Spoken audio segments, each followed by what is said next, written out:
Selamat datang di channel YouTube Lorong Kelam Stories. Sebuah kisah nyata tentang kehancuran rumah tangga.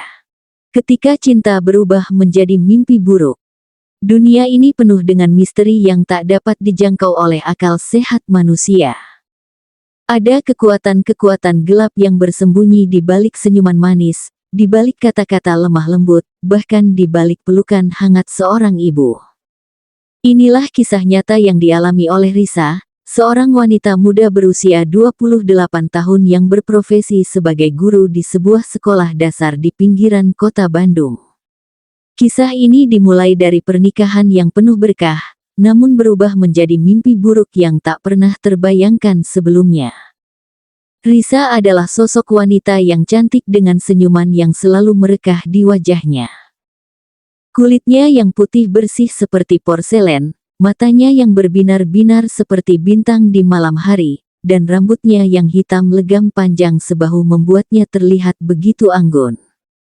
Dia dikenal sebagai guru yang sabar dan penyayang, selalu memberikan yang terbaik untuk anak-anak didiknya.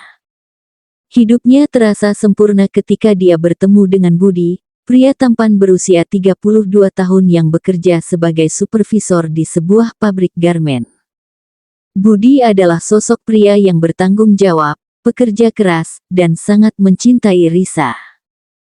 Tingginya sekitar 175 cm dengan tubuh yang atletis, wajahnya yang bersih dengan kumis tipis yang rapi, dan sikapnya yang selalu ramah membuat Risa jatuh hati padanya. Mereka bertemu di sebuah acara pernikahan teman, dan sejak saat itu takdir seolah-olah mempertemukan dua jiwa yang saling melengkapi. Setelah pacaran selama 2 tahun, akhirnya mereka menikah dalam sebuah upacara yang sederhana namun penuh berkah. Keluarga dari kedua belah pihak hadir memberikan doa dan restu. Namun, ada satu sosok yang sejak awal pernikahan sudah menunjukkan ketidaksukaannya terhadap Risa. Sosok itu adalah Ibu Hartini, ibu kandung Budi yang berusia 58 tahun. Ibu Hartini adalah seorang wanita yang masih terlihat cantik di usianya yang menjelang senja. Rambutnya yang sudah beruban sebagian selalu disisir rapi ke belakang, kulitnya yang masih kencang menunjukkan bahwa dia dahulu adalah wanita yang sangat cantik. Tingginya sekitar 160 cm dengan postur tubuh yang masih tegap, dan matanya yang tajam seolah-olah bisa menembus jiwa seseorang. Dia adalah janda yang ditinggal mati suaminya 5 tahun yang lalu, dan Budi adalah anak laki-laki satu-satunya yang menjadi harapan hidupnya. Sejak hari pertama Risa menginjakkan kaki di rumah keluarga Budi, Ibu Hartini sudah menunjukkan sikap yang dingin dan tidak bersahabat. Tatapannya yang tajam dan penuh kebencian selalu tertuju pada Risa, seolah-olah menatap musuh yang harus disingkirkan dari kehidupannya. Setiap kali Risa mencoba untuk menyapa atau berbincang dengannya, Ibu Hartini selalu memberikan respon yang singkat dan ketus, atau bahkan mengabaikannya sama sekali. "Selamat pagi, Bu. Bagaimana kabar Ibu hari ini?" tanya Risa dengan senyuman tulus ketika mereka bertemu di ruang tamu pada suatu pagi yang cerah. Ibu Hartini hanya melirik sekilas, kemudian berkata dengan nada yang dingin, "Baik. Budi mana?" "Mas Budi sedang mandi, Bu. Bentar lagi dia turun untuk sarapan." "Ibu sudah sarapan belum?" "Saya sudah siapkan nasi uduk dan telur dadar kesukaan Mas Budi, Ibu mau saya ambilkan juga?" tawar Risa dengan ramah. "Tidak perlu. Saya tidak suka makanan yang dibuat orang lain," jawab Ibu Hartini dengan nada yang menyakitkan. Risa terdiam sejenak, hatinya terasa perih mendengar ucapan mertuanya itu. Namun dia mencoba untuk tetap sabar dan memahami bahwa mungkin Ibu Hartini membutuhkan waktu untuk menerima kehadirannya sebagai menantu. Hari-hari berlalu, namun sikap Ibu Hartini tidak kunjung berubah. Bahkan semakin hari sikapnya semakin buruk. Dia mulai membuat aturan-aturan aneh di rumah yang seolah-olah ditujukan khusus untuk menyulitkan Risa.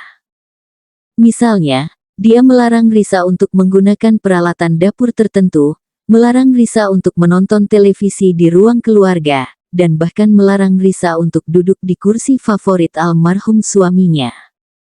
Ingat ya, kursi itu khusus untuk almarhum bapakmu. Jangan sampai ada orang lain yang duduk di situ, kata Ibu Hartini kepada Budi dengan suara yang keras, sambil melirik tajam ke arah Risa. Budi yang menyadari maksud ibunya langsung berkata, "Iya, Bu. Risa juga sudah tahu kok, dia tidak akan duduk di situ." Bagus. Seharusnya sebagai menantu dia harus tahu diri dan menghormati aturan di rumah ini, tambah Ibu Hartini dengan nada yang mengandung sindiran. Risa hanya bisa menundukkan kepala, merasakan hatinya yang semakin terluka. Dia tidak mengerti mengapa mertuanya begitu membencinya, padahal dia selalu berusaha untuk bersikap baik dan menghormati Ibu Hartini sebagai orang tua Budi. Seiring berjalannya waktu, Ibu Hartini mulai menunjukkan sifat aslinya yang lebih jahat. Dia tidak hanya bersikap dingin, tetapi mulai melakukan berbagai hal untuk memfitnah dan menjatuhkan Risa di hadapan Budi. Setiap kali Budi tidak ada di rumah, Ibu Hartini selalu mencari kesempatan untuk mengkritik dan menyalahkan Risa atas berbagai hal. "Kamu ini bagaimana sih jadi istri? Masak saja tidak bisa, bersih-bersih rumah juga asal-asalan. Pantas saja Budi kelihatan kurus dan tidak bersemangat akhir-akhir ini," kata Ibu Hartini suatu sore ketika mereka berdua saja di rumah. "Maaf, Bu. Saya akan berusaha lebih baik lagi. Kalau ada yang kurang dari masakan saya, tolong dikasih tahu biar saya bisa belajar," jawab Risa dengan sabar. "Belajar? Memangnya kamu ini masih anak kecil? Sudah berumur segini masih tidak bisa masak dan mengurus rumah tangga. Kasihan Budi dapat istri seperti kamu," balas Ibu Hartini dengan nada yang semakin keras. Risa merasakan air matanya mulai berlinang, namun dia berusaha untuk menahannya. Dia tidak ingin menunjukkan kelemahannya di hadapan mertuanya. "Saya akan berusaha lebih keras lagi, Bu. Saya sayang sama Mas Budi dan ingin membuat dia bahagia." "Sayang katamu. Kalau benar-benar sayang, kamu seharusnya pergi dari hidup Budi. Kamu hanya membawa sial dan kesengsaraan untuk keluarga ini," ucap Ibu Hartini dengan mata yang berapi-api. Kata-kata itu bagaikan pisau tajam yang menusuk jantung Risa. Dia tidak pernah menyangka bahwa mertuanya bisa mengatakan hal yang begitu menyakitkan. Air matanya akhirnya tidak bisa ditahan lagi dan mengalir membasahi pipinya. Ketika Budi pulang dari kerja dan melihat istrinya sedang menangis, dia langsung bertanya, "Risa, kenapa kamu nangis?" "Ada apa?" "Tidak apa-apa, Mas. Cuma capek aja," jawab Risa sambil berusaha menghapus air matanya. Ibu Hartini yang mendengar percakapan itu langsung berkata, "Budi, ibumu tadi sudah kasih saran yang baik untuk Risa. Tapi dia malah nangis. Memangnya salah ya kalau ibu ingin menantunya jadi lebih baik?" Budi yang tidak tahu persis apa yang terjadi hanya bisa berkata, "Risa, terima kasih ya sama ibu sudah mau ngasih masukan. Risa juga harus sabar dan mau belajar." "Iya, Mas," jawab Risa dengan suara yang lemah. Malam itu, ketika mereka sudah berada di kamar, Risa menceritakan kepada Budi tentang apa yang sebenarnya terjadi. Namun Budi seolah-olah tidak percaya sepenuhnya dengan cerita istrinya. "Risa, mungkin Mama cuma ingin yang terbaik untuk kita. Dia memang agak keras dalam berbicara, tapi hatinya baik kok. Kamu coba pengertian aja ya," kata Budi sambil memeluk istrinya. "Tapi Mas, kata-kata Mama tadi benar-benar menyakitkan. Mama bilang kalau saya hanya membawa sial dan kesengsaraan untuk keluarga ini. Mama juga bilang kalau saya seharusnya pergi dari hidup Mas Budi," cerita Risa dengan suara yang bergetar.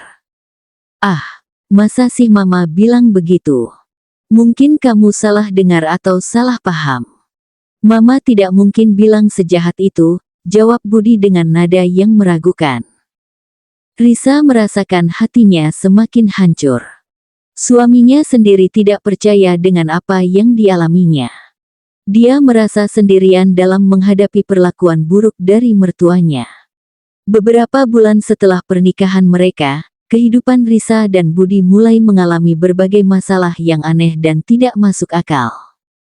Masalah-masalah itu datang berturut-turut seperti gelombang tsunami yang menghancurkan segala sesuatu di hadapannya. Dimulai dari masalah kecil, kemudian berkembang menjadi masalah yang semakin besar dan mengerikan. Masalah pertama adalah Risa mulai sering mengalami mimpi buruk yang sangat menakutkan. Setiap malam dia bermimpi dikejar-kejar oleh sosok hitam yang tidak jelas wujudnya. Sosok itu selalu mengejarnya dengan tangan yang panjang dan kuku yang tajam, sambil mengeluarkan suara yang mengerikan seperti jeritan dari neraka. Mas Budi, bangun.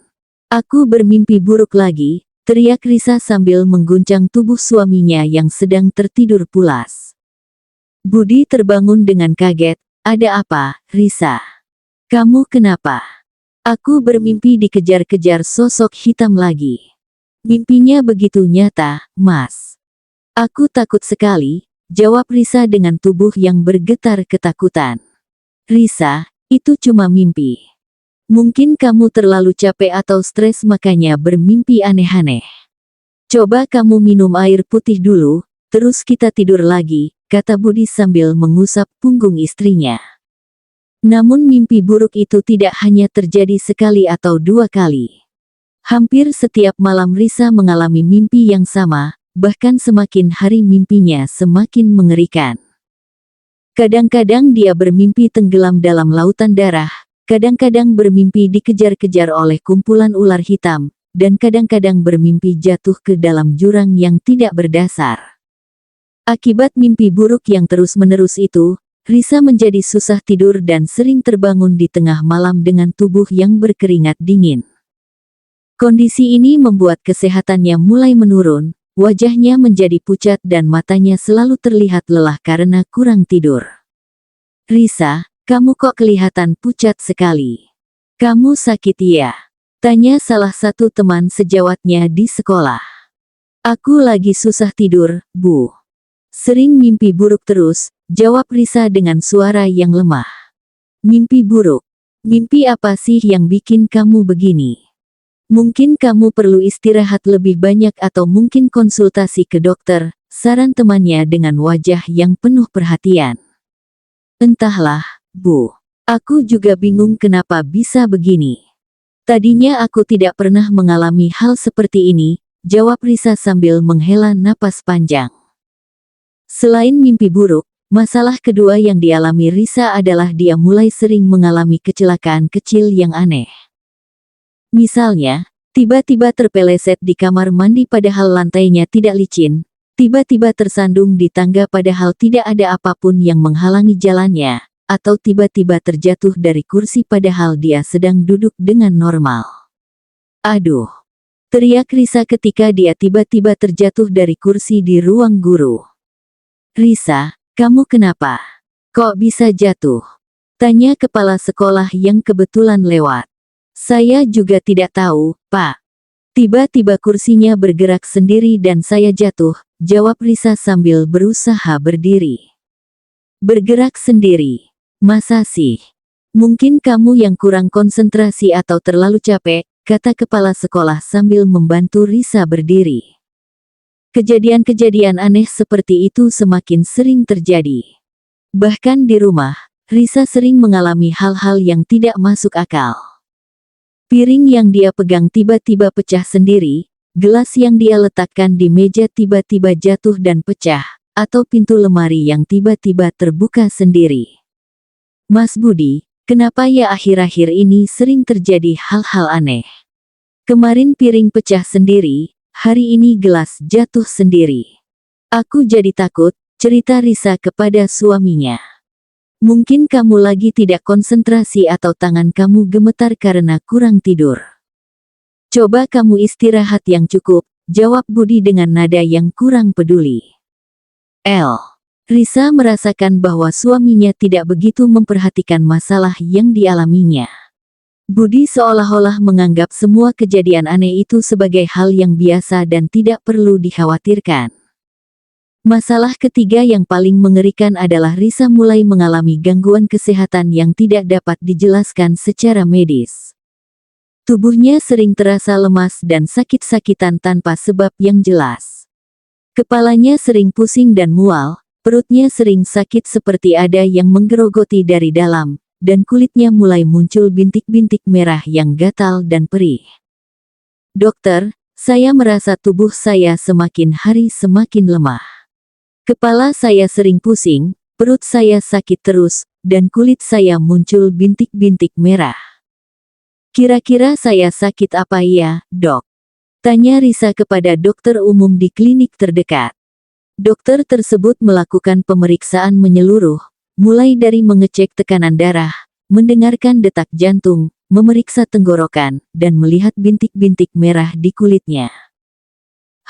Dari hasil pemeriksaan fisik, semuanya terlihat normal. Tekanan darah normal, detak jantung normal, tenggorokan juga tidak ada masalah. Untuk bintik-bintik merah ini sepertinya alergi, tapi saya tidak tahu alergi terhadap apa.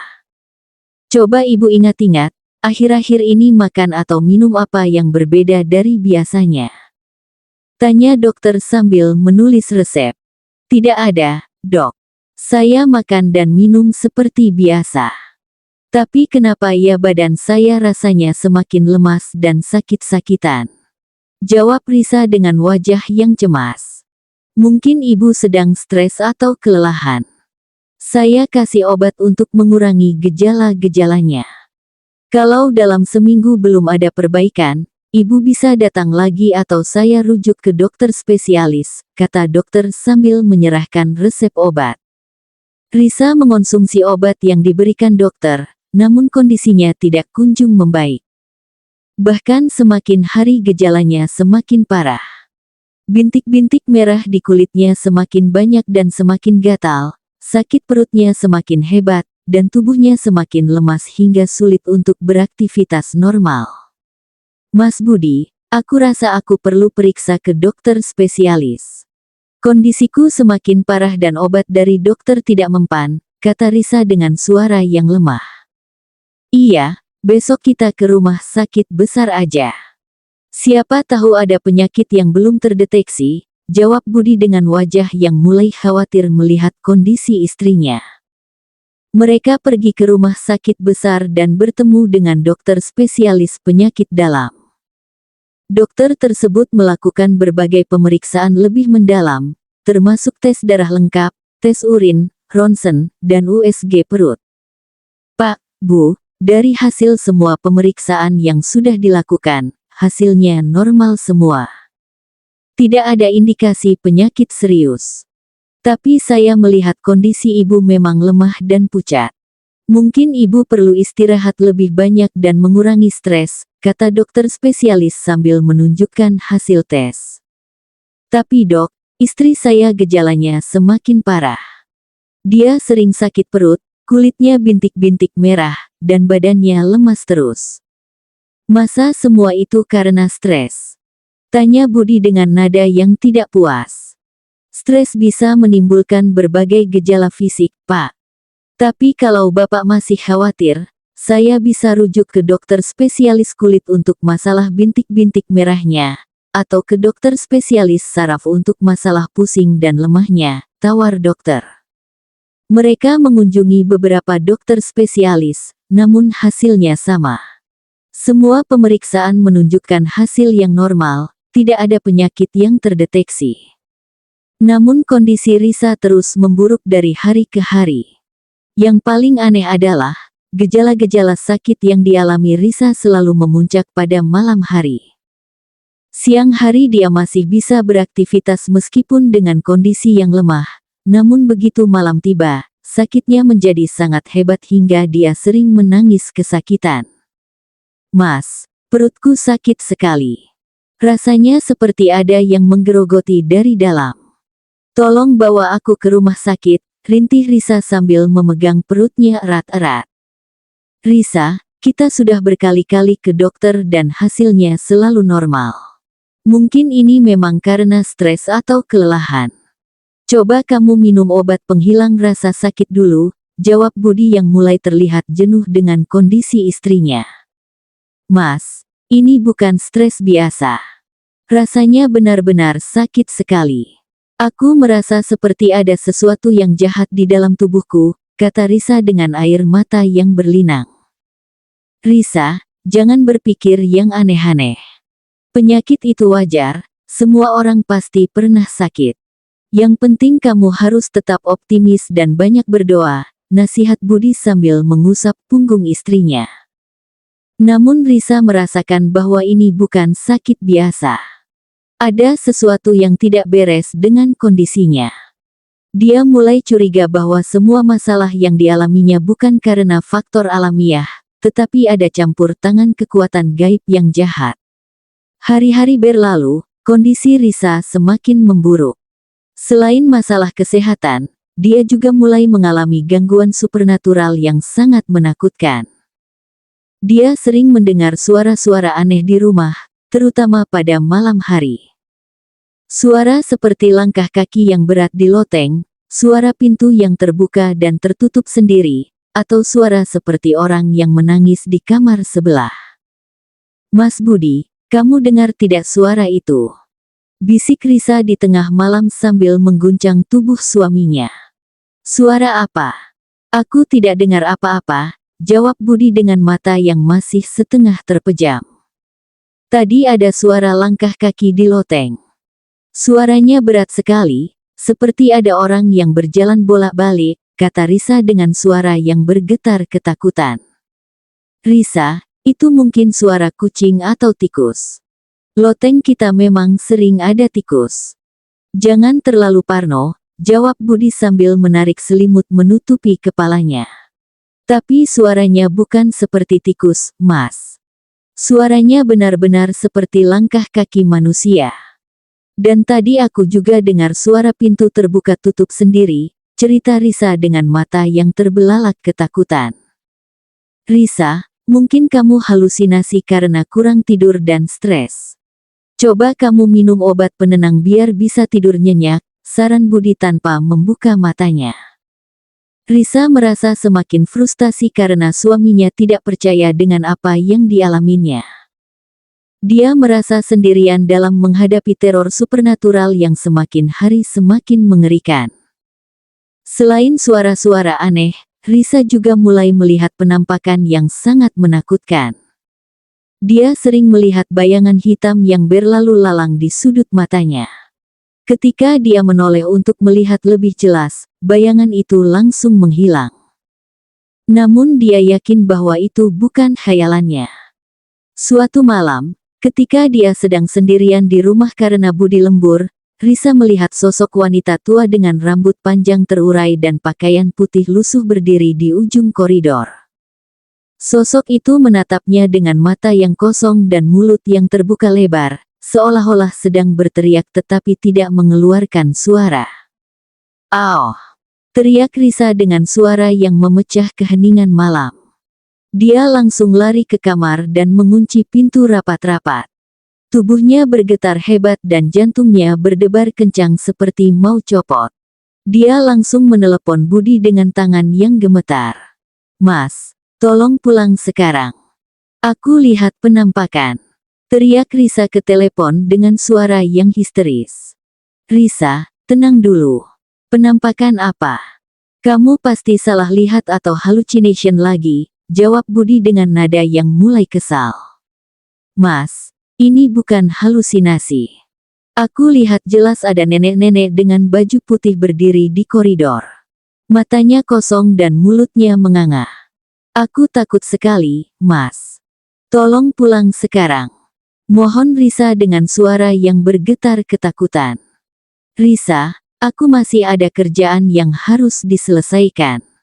Kamu coba tenang dulu, baca doa atau sholat. Paling nanti jam 11 aku sudah sampai rumah," kata Budi dengan nada yang tidak begitu peduli. "Mas, kumohon jangan tinggalkan aku sendirian. Aku benar-benar takut. Rasanya ada sesuatu yang jahat di rumah ini," rintih Risa dengan air mata yang berlinang. Risa, kamu harus belajar menghadapi ketakutanmu sendiri. Tidak mungkin aku selalu ada setiap kali kamu takut. Kamu sudah dewasa, harusnya bisa mengatasi masalah sendiri, jawab Budi dengan nada yang dingin. Risa merasakan hatinya hancur mendengar ucapan suaminya. Dia merasa tidak ada yang peduli dengan penderitaannya. Suaminya yang seharusnya menjadi tempat berlindungnya malah tidak percaya dan menganggapnya berlebihan. Malam itu Risa menghabiskan waktu dengan membaca Al-Quran dan berdoa hingga Budi pulang. Dia tidak berani keluar dari kamar karena takut melihat penampakan lagi. Ketika Budi sampai di rumah, dia langsung menceritakan kejadian yang dialaminya. Mas, tadi aku benar-benar lihat penampakan. Ini bukan halusinasi atau salah lihat. Ada sesuatu yang tidak beres di rumah ini, kata Risa dengan mata yang masih sembab karena menangis. Risa, mungkin kamu terlalu banyak nonton film horor atau baca cerita mistis. Makanya pikiranmu jadi kemana-mana. Coba mulai sekarang jangan nonton atau baca yang berbau horor, saran Budi sambil melepas sepatu kerjanya. Mas, aku jarang nonton film horor dan tidak pernah baca cerita mistis. Ini benar-benar kejadian nyata yang aku alami. Kenapa kamu tidak percaya sama istrimu sendiri? Tanya Risa dengan nada yang kecewa. Bukan tidak percaya, tapi secara logika hal-hal seperti itu tidak masuk akal. Mungkin kamu perlu konsultasi ke psikolog atau psikiater. Bisa jadi kamu mengalami gangguan mental karena stres, jawab Budi sambil menuju kamar mandi. Kata-kata, gangguan mental, itu bagaikan petir yang menyambar hati Risa. Suaminya sendiri menganggapnya gila. Dia merasa benar-benar sendirian dalam menghadapi semua teror yang dialaminya.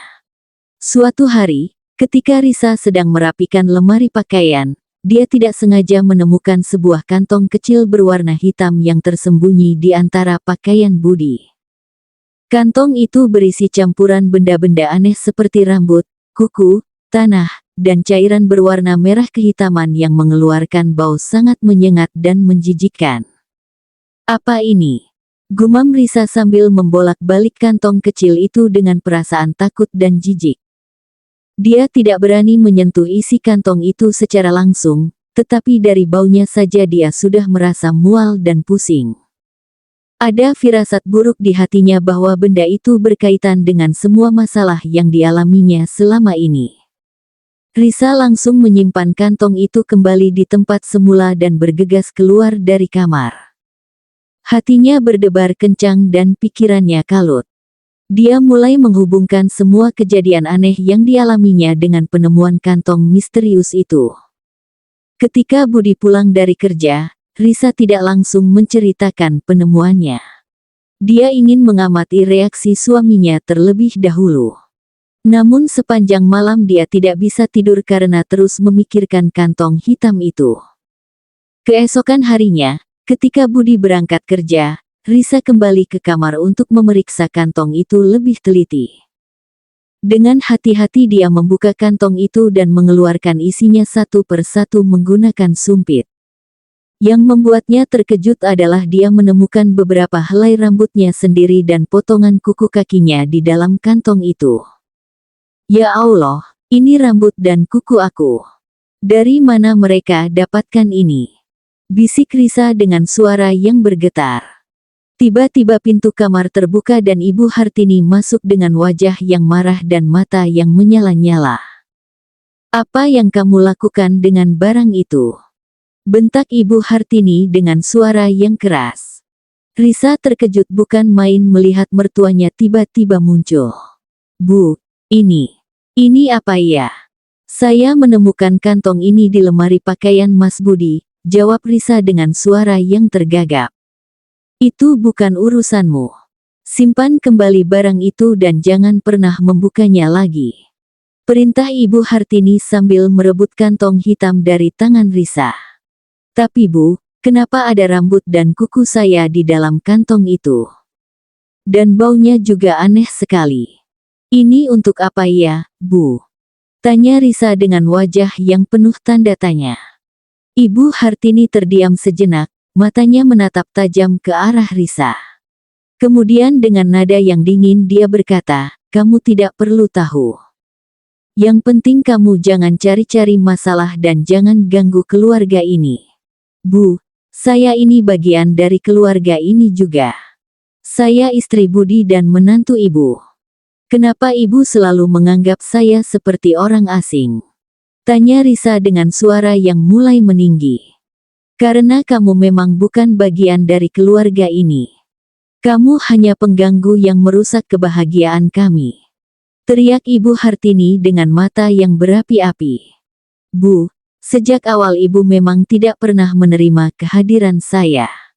Tapi saya tidak mengerti, salah saya apa sampai ibu membenci saya sedalam ini?" Tanya Risa dengan air mata yang mulai berlinang. Ibu Hartini mendekati Risa dengan langkah yang mengancam. "Kamu ingin tahu salahmu? Salahmu adalah kamu merebut Budi dari ibunya. Budi adalah segalanya bagi ibu, dia adalah harapan satu-satunya setelah bapaknya meninggal. Tapi kemudian kamu datang dan merebut perhatiannya, merebut kasih sayangnya, dan membuat dia lupa dengan ibunya sendiri." "Bu, saya tidak pernah melarang Mas Budi untuk sayang sama ibu. Saya justru selalu mengingatkan Mas Budi untuk berbakti kepada ibu. Saya tidak pernah bermaksud merebut kasih sayang Mas Budi dari ibu," jawab Risa dengan suara yang bergetar. "Bohong. Sejak menikah denganmu, Budi lebih suka menghabiskan waktu denganmu daripada dengan ibunya. Kamu sudah meracuni pikirannya." Tuduh Ibu Hartini dengan jari yang menunjuk ke arah Risa. "Bu, itu wajar karena Mas Budi sudah berkeluarga. Tapi dia tetap sayang dan menghormati ibu. Bahkan setiap ada masalah, Mas Budi selalu memilih membelakang ibu daripada saya," bantah Risa dengan suara yang semakin lemah. "Itu tidak cukup. Ibu ingin Budi kembali seperti dulu, sebelum kamu datang mengacaukan hidupnya," kata Ibu Hartini dengan mata yang penuh kebencian. Percakapan itu terhenti ketika mereka mendengar suara motor Budi di halaman. Ibu Hartini langsung menyembunyikan kantong hitam itu dan berbisik dengan nada yang mengancam, "Ingat, jangan ceritakan apapun tentang kantong ini kepada Budi. Kalau kamu cerita, kamu akan merasakan akibatnya." Risa merasakan bulu kuduknya berdiri mendengar ancaman mertuanya. Dia semakin yakin bahwa semua masalah yang dialaminya selama ini adalah ulah Ibu Hartini. Setelah penemuan kantong hitam itu, kondisi Risa semakin memburuk. Gangguan supernatural yang dialaminya semakin intensif dan mengerikan. Dia sering mendengar suara bisikan jahat di telinganya, terutama pada malam hari. Suara itu selalu mengatakan hal-hal negatif dan menyuruhnya untuk menyakiti diri sendiri. "Kamu tidak berguna. Kamu hanya membawa sial. Lebih baik kamu mati saja." Bisik suara itu berulang-ulang di telinganya.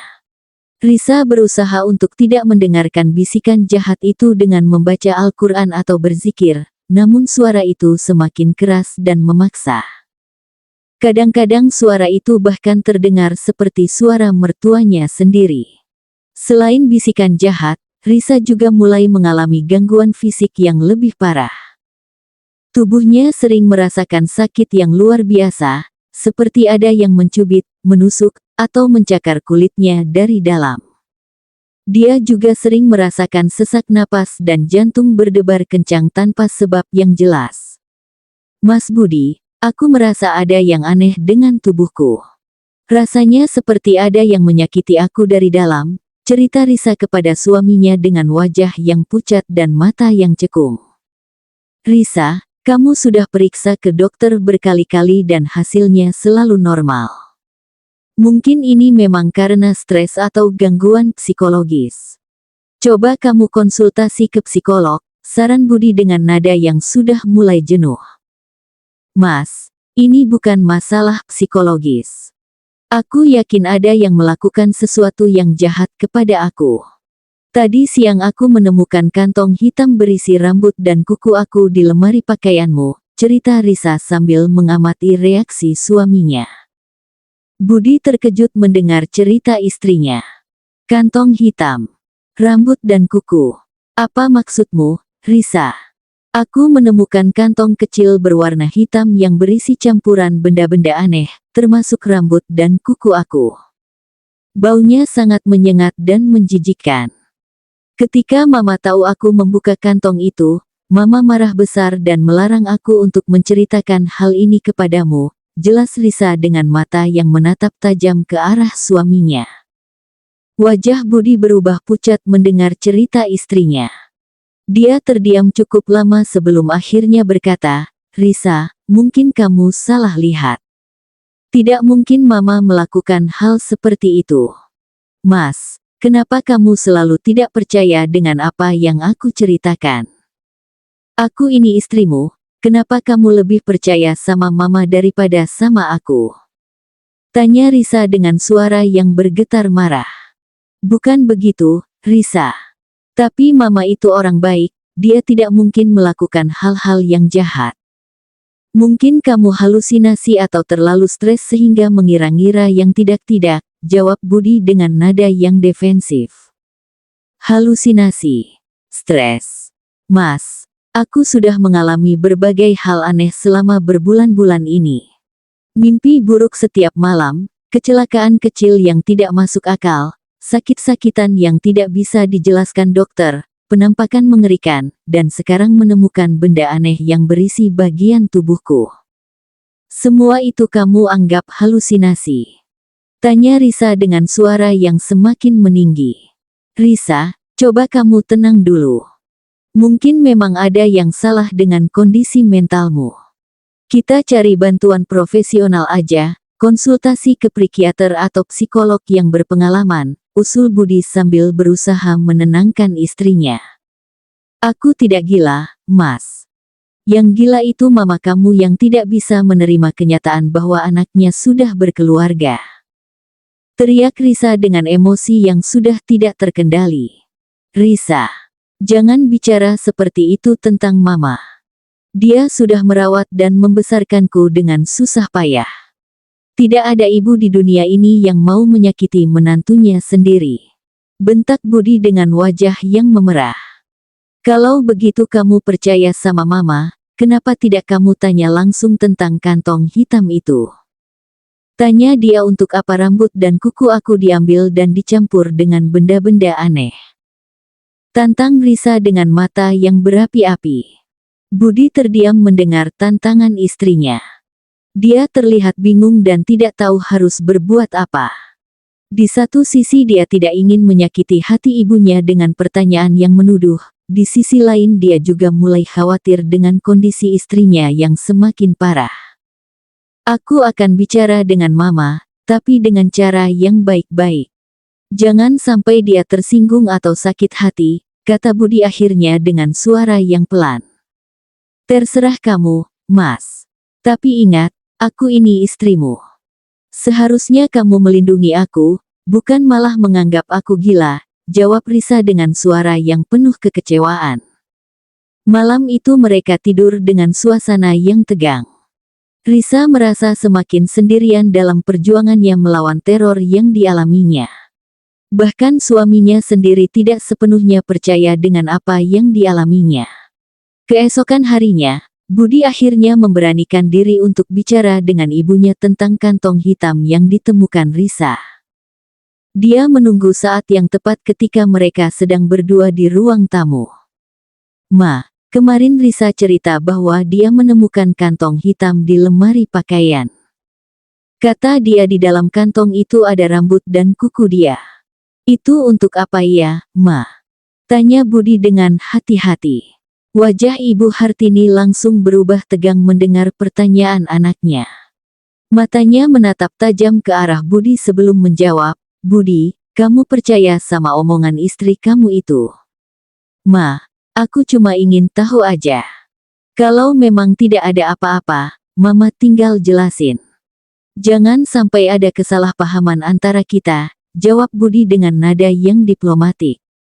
Budi, sejak menikah dengan wanita itu, kamu jadi tidak percaya sama mama. Kamu lebih percaya sama dia daripada sama ibu kandung kamu sendiri, kata Ibu Hartini dengan suara yang mulai meninggi. Bukan begitu, Ma. Aku tetap percaya dan sayang sama mama. Tapi Risa ini istri aku, dia juga bagian dari keluarga kita sekarang. Kalau ada masalah, kita harus selesaikan dengan baik-baik, jelas Budi sambil berusaha tetap tenang. Bagian dari keluarga. Dia itu penghancur keluarga, Budi.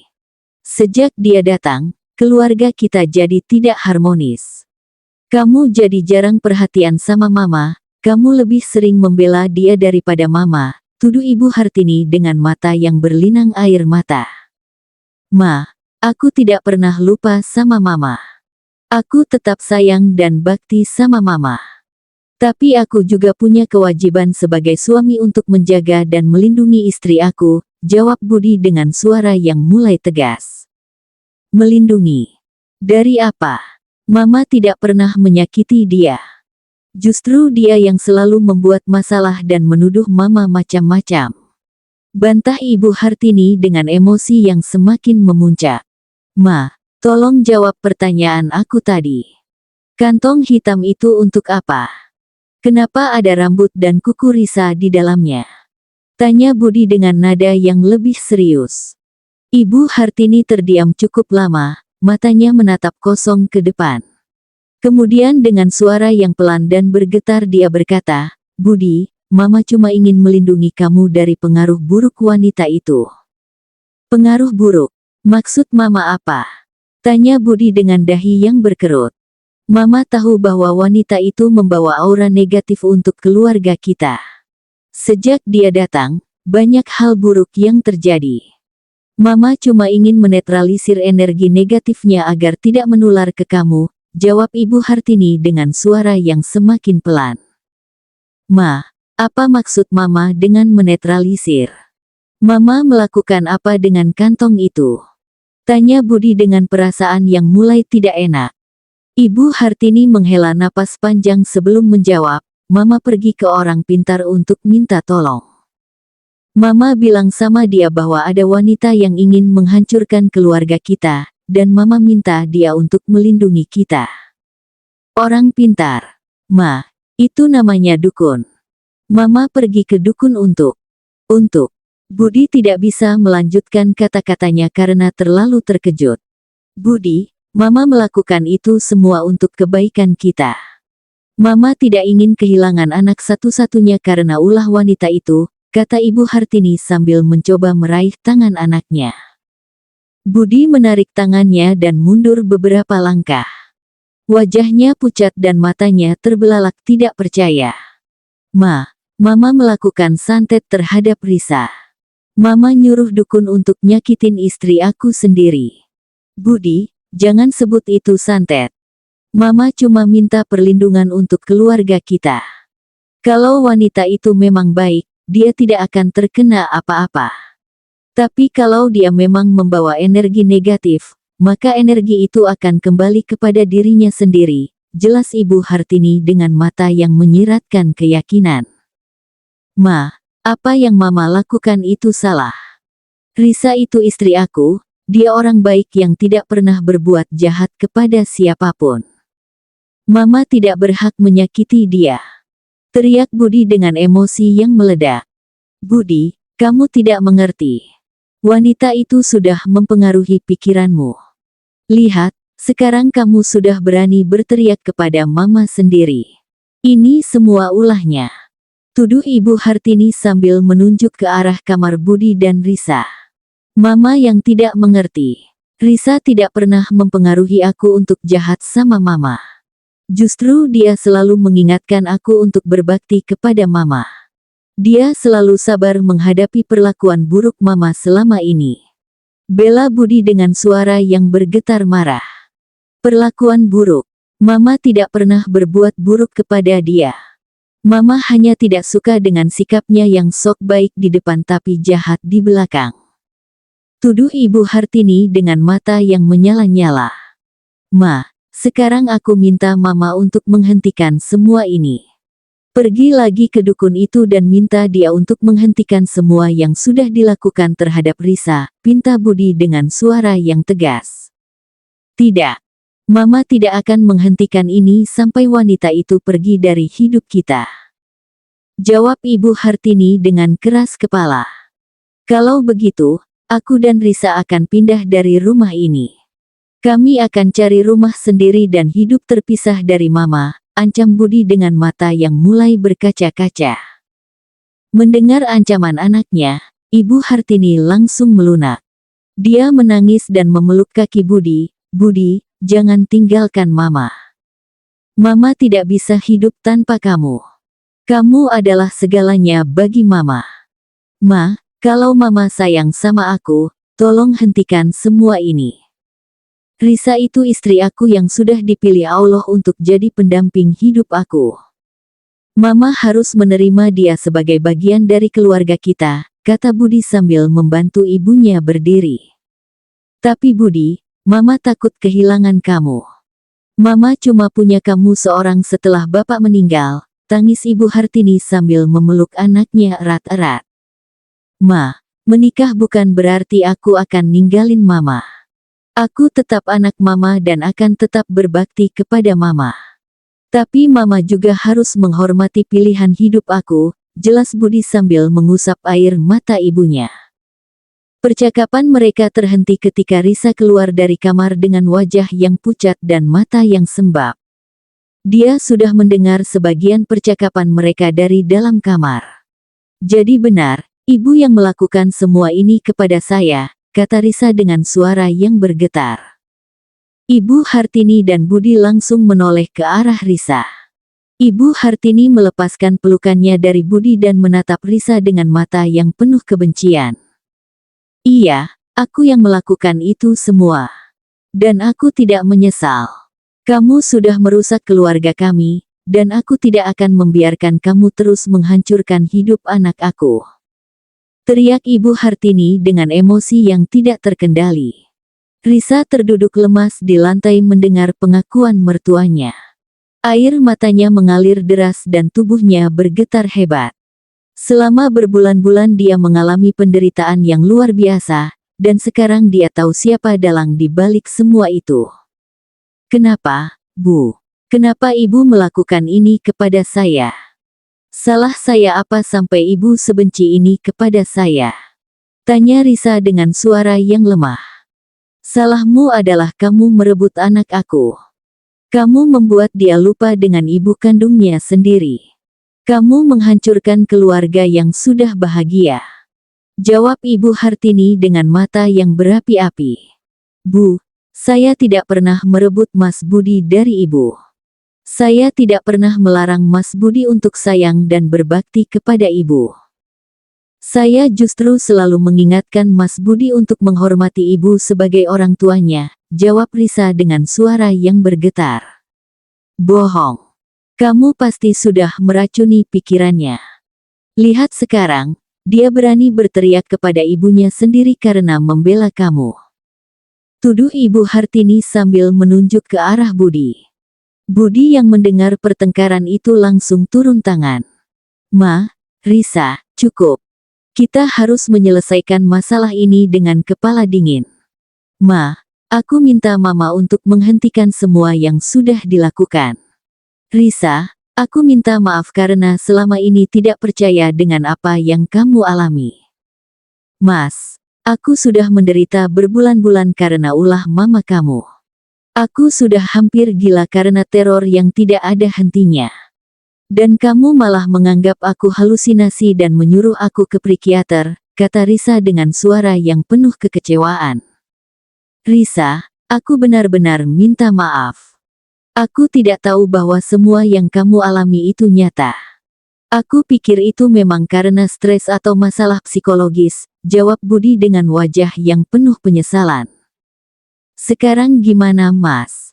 Aku tidak bisa terus hidup seperti ini. Setiap hari aku tersiksa, setiap malam aku tidak bisa tidur nyenyak. Aku takut kalau ini terus berlanjut, Aku benar-benar akan gila atau bahkan mati, keluh Risa sambil terisak. Setelah mengetahui kebenaran tentang apa yang terjadi, Budi merasa sangat bersalah dan bingung. Dia tidak tahu harus berbuat apa untuk menyelamatkan istrinya dari penderitaan yang dialaminya. Di satu sisi dia ingin membantu Risa, di sisi lain dia juga tidak ingin menyakiti hati ibunya. Ma, tolong Mama pergi lagi ke orang yang kemarin dan minta dia untuk menghentikan semua ini. Aku mohon, Ma, pinta Budi dengan suara yang memelas. Tidak, Mama tidak akan menghentikan ini. Kalau kamu benar-benar sayang sama Mama, suruh wanita itu untuk pergi dari hidup kita. Jawab Ibu Hartini dengan keras kepala. Ma, Risa itu istri aku. Dia tidak akan pergi kemana-mana. Kalau Mama tidak mau menghentikan ini, berarti Mama ingin menghancurkan hidup anak Mama sendiri. Teriak Budi dengan emosi yang memuncak. Mama cuma ingin menyelamatkan kamu dari pengaruh buruknya. Mama melakukan ini semua demi kebaikan kamu. Balas Ibu Hartini dengan suara yang tidak kalah keras. Pertengkaran mereka semakin panas dan tidak ada yang mau mengalah. Risa yang melihat kondisi itu merasa semakin terpuruk. Dia merasa menjadi biang keladi perpecahan antara ibu dan anak. Mas Budi, mungkin sebaiknya kita pisah sementara. Aku akan pulang ke rumah orang tua aku sampai masalah ini selesai, kata Risa dengan suara yang lemah. Tidak, Risa. Kamu adalah istriku, tempatmu adalah di sisi aku. Kita akan menghadapi masalah ini bersama-sama, jawab Budi sambil memeluk istrinya. Tapi Mas, kondisi aku semakin parah. Aku takut kalau terus di sini, aku akan benar-benar tidak kuat lagi, keluh Risa sambil bersandar di dada suaminya. Risa, kita akan cari solusinya. Aku tidak akan membiarkan kamu menderita lebih lama lagi, janji Budi sambil mengusap rambut istrinya. Keesokan harinya, Budi pergi mencari informasi tentang cara mengatasi masalah yang dialami istrinya. Dia tidak ingin pergi ke dukun karena itu bertentangan dengan keyakinan agamanya. Akhirnya dia memutuskan untuk menemui Ustaz Ahmad, seorang ulama yang terkenal di daerah mereka. Ustaz, istri saya mengalami gangguan yang menurut kami bukan karena sakit biasa. Sudah periksa ke dokter berkali-kali, tapi tidak ada penyakit yang terdeteksi. Tapi gejalanya semakin parah dari hari ke hari. Menurut Ustaz, ini bisa diatasi dengan cara apa? Tanya Budi kepada Ustaz Ahmad. Ustaz Ahmad, seorang pria berusia sekitar 50 tahun dengan jenggot putih yang rapi dan mata yang teduh, mendengarkan cerita Budi dengan seksama. Setelah Budi selesai bercerita, Ustaz Ahmad mengangguk-angguk paham. Saudara Budi, dari cerita yang saudara sampaikan, kemungkinan besar istri saudara mengalami gangguan jin atau sihir. Dalam Islam, hal-hal seperti ini memang nyata adanya. Allah SWT telah menjelaskan dalam Al-Quran tentang adanya sihir dan cara mengatasinya, jawab Ustaz Ahmad dengan suara yang tenang. Ustaz, bagaimana cara mengatasinya? Istri saya sudah menderita berbulan-bulan, kondisinya semakin parah, tanya Budi dengan wajah yang penuh harap. Yang pertama, saudara dan istri harus memperkuat iman dan ketakwaan kepada Allah SWT. Perbanyak membaca Al-Quran, terutama surat Al-Fatihah, ayat kursi, surat Al-Ikhlas, Al-Falaq, dan Anas. Kedua, perbanyak berzikir dan berdoa kepada Allah untuk meminta perlindungan. Ketiga, kita akan lakukan ruqyah syariah untuk pembersihan dari gangguan jin dan sihir, jelas Ustaz Ahmad. Ruqyah syariah itu apa, Ustaz? Tanya Budi yang belum familiar dengan istilah tersebut. Ruqyah syariah adalah metode pengobatan dengan membacakan ayat-ayat Al-Quran dan doa-doa yang sahih untuk mengusir jin dan menetralisir sihir. Ini adalah cara yang diajarkan Rasulullah SAW dan tidak bertentangan dengan syariat Islam, jelas Ustaz Ahmad. Ustaz, kapan bisa dilaksanakan? Saya khawatir kondisi istri saya semakin parah kalau tidak segera ditangani, tanya Budi dengan nada yang urgen. Insya Allah besok sore setelah sholat Asyar. Saudara bawa istri ke sini, dan kita akan lakukan ruqyah bersama-sama. Yang penting, niat saudara dan istri harus lurus, yaitu untuk kesembuhan semata-mata karena Allah SWT, jawab Ustaz Ahmad.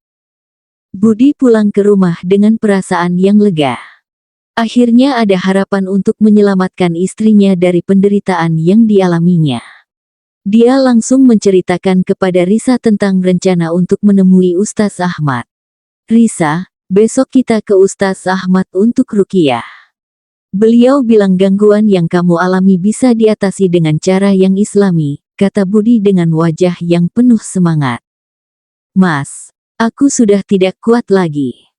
Semalam aku mimpi buruk lagi, dan sepanjang hari ini aku merasa seperti ada yang mengawasi aku terus. Aku takut sekali, keluh Risa dengan mata yang sembab. Sabar ya, Risa. Insya Allah besok masalah kita akan selesai. Kita harus percaya kepada Allah bahwa Dia akan memberikan jalan keluar untuk setiap masalah, hibur Budi sambil memeluk istrinya. Keesokan harinya, Budi dan Risa pergi menemui Ustaz Ahmad. Risa terlihat sangat lemah dan pucat, matanya cekung dan bibirnya kering. Ustaz Ahmad melihat kondisi Risa dan langsung menyadari bahwa gangguan Risa membutuhkan penanganan segera. Assalamualaikum, Ustaz, sapa Budi dan Risa. Waalaikumsalam. Mari silakan duduk, jawab Ustaz Ahmad dengan ramah. Ustaz Ahmad memulai proses ruqyah syariah. Dia membacakan ayat-ayat Al-Quran dan doa-doa yang sahih dengan suara yang tenang dan khusyuk. Awalnya, Risa hanya terdiam mendengarkan.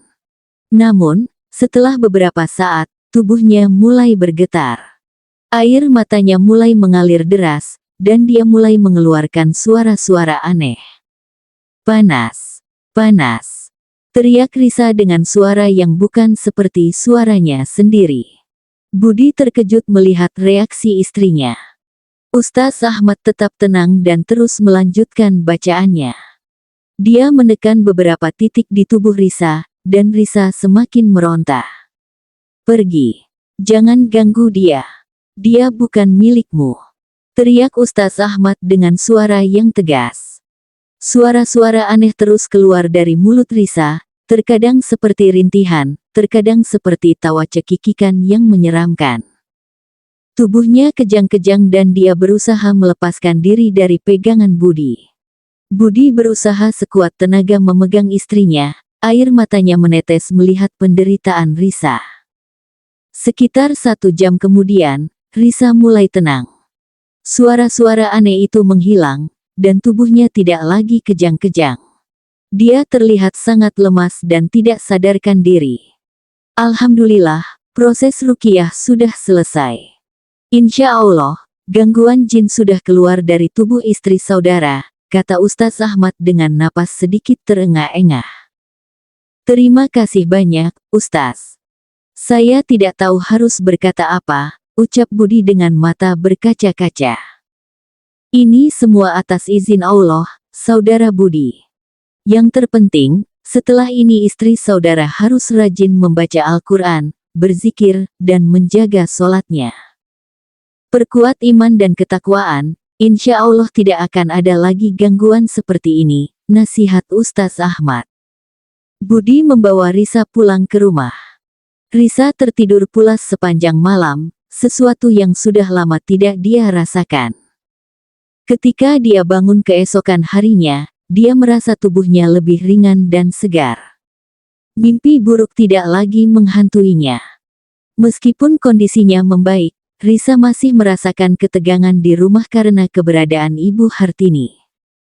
Budi mencoba berbicara lagi dengan ibunya, menjelaskan bahwa apa yang dilakukannya adalah salah dan berdosa. Ibu Hartini masih keras kepala, namun setelah melihat kondisi Risa yang semakin membaik, sedikit demi sedikit hatinya mulai melunak. Beberapa minggu kemudian, Risa benar-benar pulih sepenuhnya. Dia kembali mengajar di sekolah dengan semangat baru. Hubungannya dengan Budi semakin kuat setelah melewati cobaan berat ini. Budi menjadi lebih peka dan selalu berusaha melindungi Risa. Meskipun Ibu Hartini belum sepenuhnya menerima Risa, dia tidak lagi melakukan hal-hal jahat. Budi dan Risa memutuskan untuk mencari rumah sendiri agar bisa hidup mandiri dan menciptakan keluarga yang harmonis. Mereka berharap, dengan jarak, hubungan mereka dengan Ibu Hartini bisa membaik seiring berjalannya waktu. Kisah Risa menjadi pelajaran berharga tentang kekuatan cinta, kesabaran, dan iman. Bahwa di balik setiap badai, pasti ada pelangi yang menanti, asalkan kita tidak menyerah dan terus berpegang teguh pada kebenaran. Terima kasih sudah berkunjung di channel kami, Lorong Kelam Stories. Jangan lupa subscribe dan klik tombol loncengnya agar tidak ketinggalan cerita-cerita menarik lainnya. Sampai jumpa.